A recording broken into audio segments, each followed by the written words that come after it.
আপনারা ভিডিওটা দেখে লাইক কমেন্ট শেয়ার করেন। আমরা অনেক কষ্ট করে ভিডিও বানাই, আপনারা লাইক কমেন্ট শেয়ার করেন।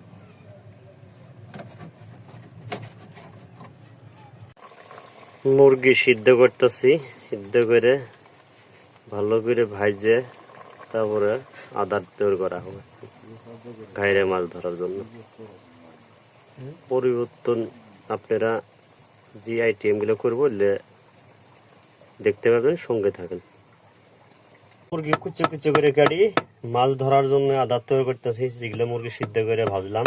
আচ্ছা, ইনশাল্লাহ ঘাইরে মাছ ধরবো। ঘাইরে মাছ ধরার আদার তৈরি করতেছি।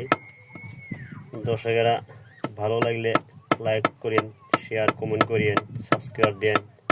তাহলে প্রতিদিন এরকম ভিডিও দেখতে পারবেন। সাবস্ক্রাইব করতে হবে না? ধন্যবাদ। কি ফেলাইতেছেন রুবেল ভাই? এই যে চিংড়ি বান্ধিতেছি তোমার ঘাওড়া মাছ ধরার জন্য। এটা কি কি কিসের মধ্যে মিশাইতেছেন?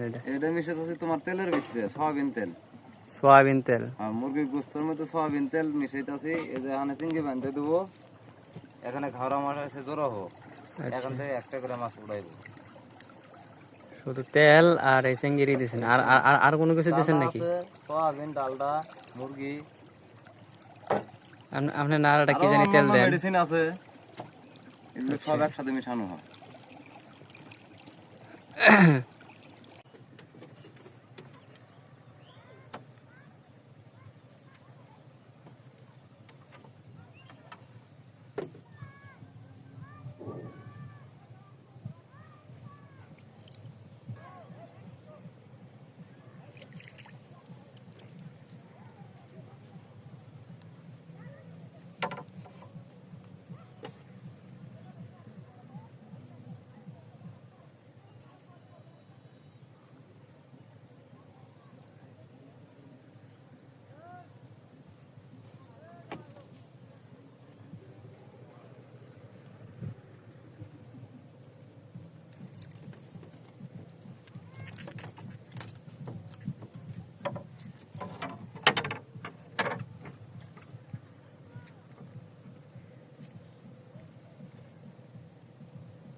itu gak ada